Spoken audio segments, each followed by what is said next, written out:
Hi, I'm Sharon, and I'm 32 years old. I recently left a very unhealthy relationship, and the way everything unfolded is quite a story, one that I find humorously ironic in retrospect. I'd like to share it with you, but first, a bit about my background. I was born into a family with significant wealth, a fact I've always been thankful for because it meant I never faced financial struggles growing up. My parents, wise as they were, advised me to be discreet about our wealth to avoid being exploited by those who might want to take advantage of us.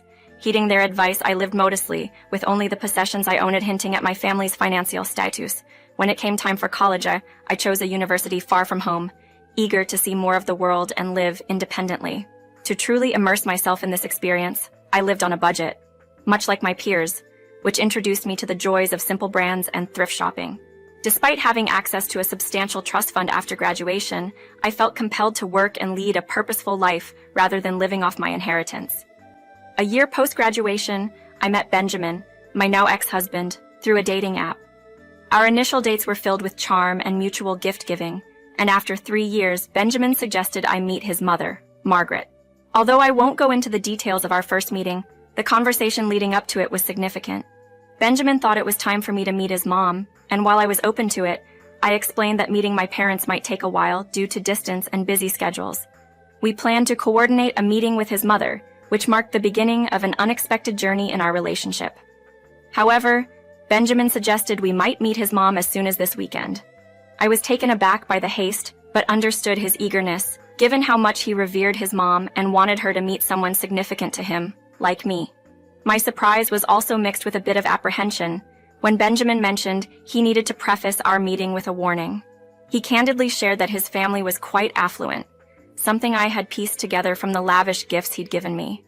But the crux of his warning was about his mother's tendency to judge people based on their social status. He didn't want me to be blindsided or upset by any potentially judgmental remarks she might make. Benjamin reassured me that whatever his mom might say, it wouldn't change how he felt about me.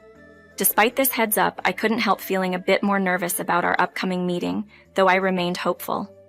Unfortunately, Benjamin's pre-warning didn't quite prepare me for the experience with Margaret. Our interactions were fraught with tension from the start.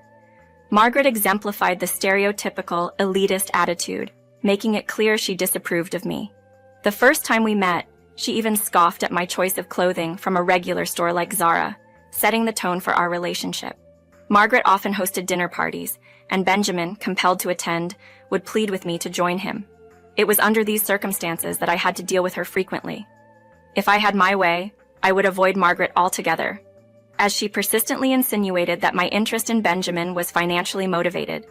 Despite my attempts to clarify that I did not need Benjamin's money, coming from a wealthier background myself, Margaret never gave me the chance to explain.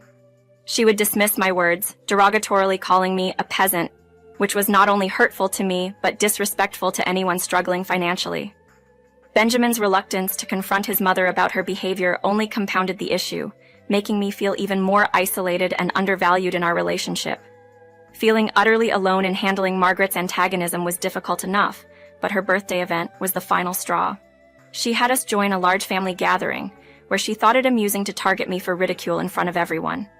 That night, she mocked everything about me, my dress sense, speech, even the way I moved. It reached a point where I became the evening's joke, and even Benjamin kept his distance, mingling with others instead of supporting me. After we returned home, overwhelmed and hurt, I confronted Benjamin. I couldn't understand how he could let me endure such cruelty. He seemed oblivious to his mother's incessant jibes at my expense, which had been the night's entertainment at my cost. I pointed out how he had conspicuously avoided me, leaving me isolated when I most needed him. Benjamin claimed it wasn't intentional, that he was merely caught up with guests whenever I approached, but it was little consolation. The argument escalated as I accused him of never defending me against his mother's harshness. He argued that challenging his mother could have severe consequences for him. But I countered, highlighting his independence and ability to withstand any fallout. Amidst our heated exchange, Benjamin admitted his failures, apologizing for both the evening's events and his previous insensitivity. He acknowledged my right to be upset and promised to address the issue with his mother, admitting he had been cowardly in handling the situation. This acknowledgement from Benjamin was a turning point. It was a relief to hear him validate my feelings and commit to standing up for me. True to his word, he spoke to Margaret the following day, initiating a long overdue change. It was a crucial step toward mending the rift her behavior had caused between us. And it marked a moment of growth for Benjamin, showing his willingness to confront difficult situations for the sake of our relationship. Benjamin had never before confronted his mother about her treatment of me, so when he finally did, Margaret was taken aback. She had grown accustomed to his silence. To Benjamin's surprise, Margaret apologized to him and promised to change her behavior towards me. This development made me look forward to the next dinner party, hopeful for a warmer welcome.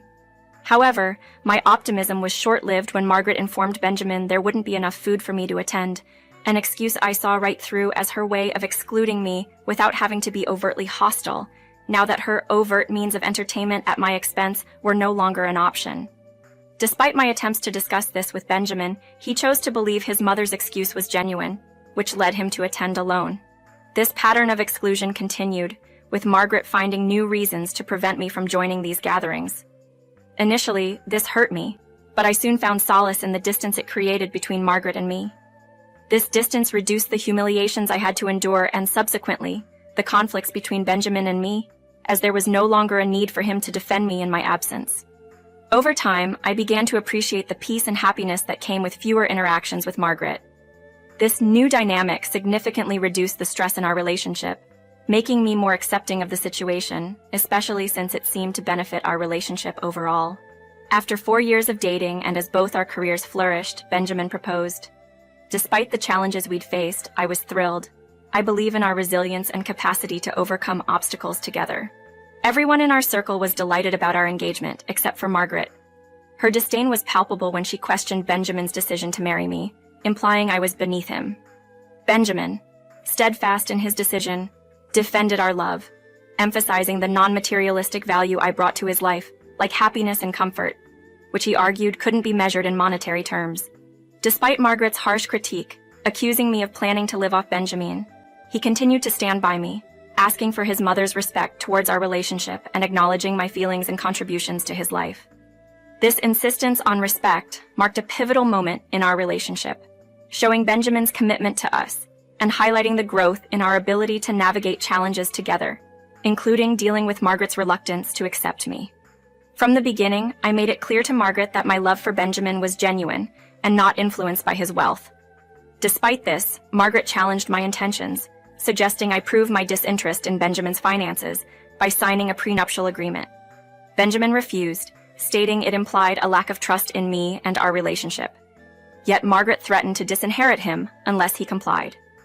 Faced with this ultimatum, we had 5 days to decide, during which I reassured Benjamin of my willingness to sign the agreement, emphasizing that my commitment was to him, not his wealth. When we arrived at Margaret's to sign the prenup, Benjamin wore a look of remorse, while Margaret appeared triumphantly confident, believing she had undermined our relationship. However, signing the document was my way of showing her that financial matters held no weight over my love for Benjamin. With the prenup behind us, we accelerated our wedding plans to prevent Margaret from further attempts to sabotage our happiness. We organized the wedding in 5 months, mindful of Margaret's presence and ensuring security was tight to avoid any potential disruptions. Our wedding day was magical, filled with emotion and joy as we exchanged vows. The celebration was vibrant, surrounded by loved ones. However, Margaret couldn't resist, the spotlight shifting away from her and during her toast. She attempted to belittle me and forecast the demise of our marriage, claiming Benjamin would eventually seek a partner who added more value to his stature.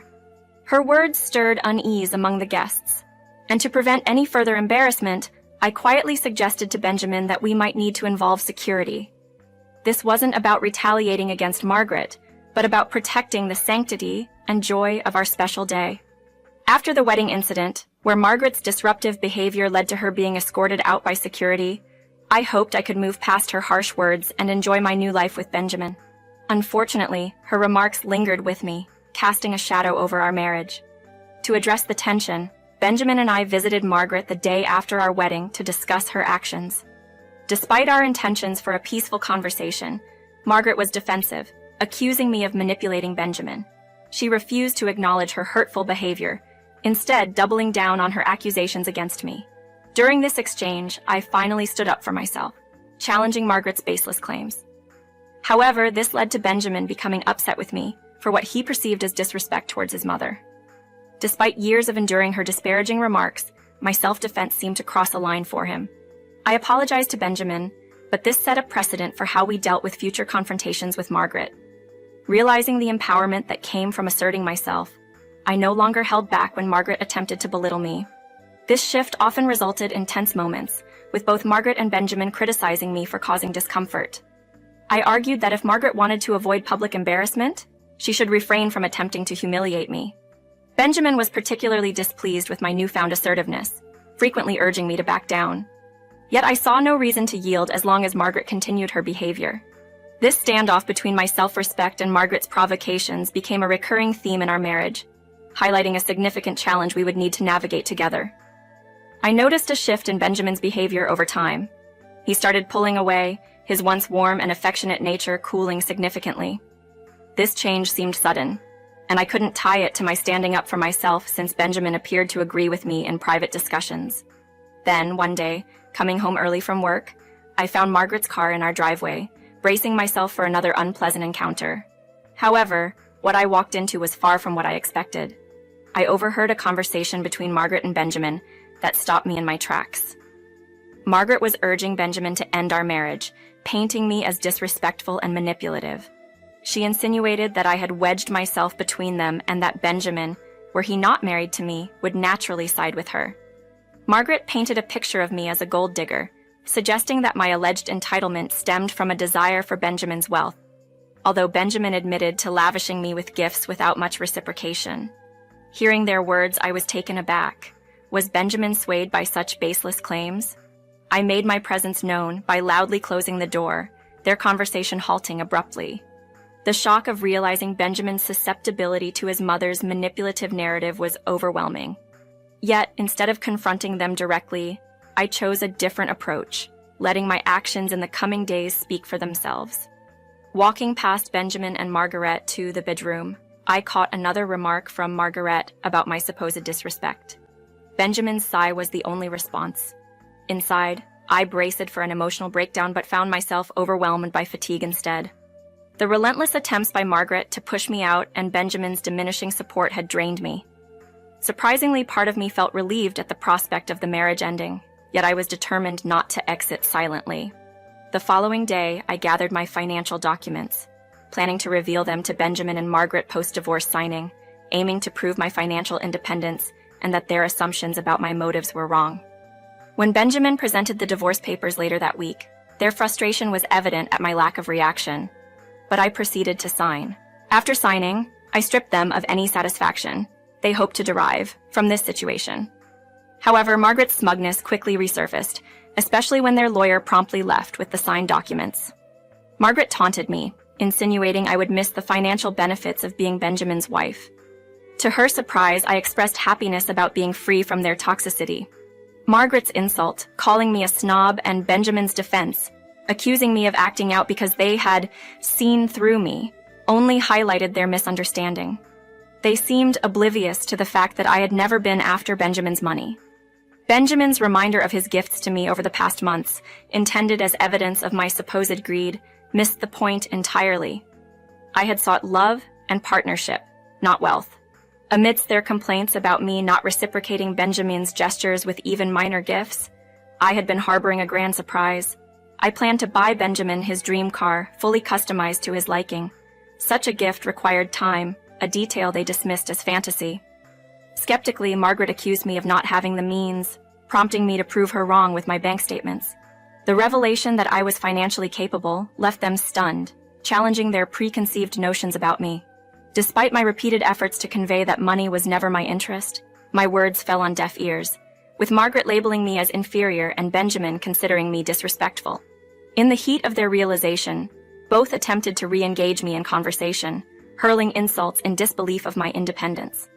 Benjamin was visibly angered and feeling betrayed, and Margaret, unexpectedly softening, pleaded for reconciliation, admitting her mistake and asking for forgiveness. However, the damage was beyond repair. I demanded they remove themselves from my life, a sentiment I underscored by having friends retrieve my belongings from Benjamin's house, severing all ties with them. They even attempted to contest the divorce, falsely claiming I had taken from them, but the airtight prenup Margaret insisted on signing protected me from any financial claims they might have had. Now, I'm on a path to normalcy, gradually healing from the wounds inflicted by Margaret and Benjamin's actions. It's a slow journey to recovery, but I'm confident that in time, I'll move past the turmoil and find peace. Thank you for being here to listen to my story.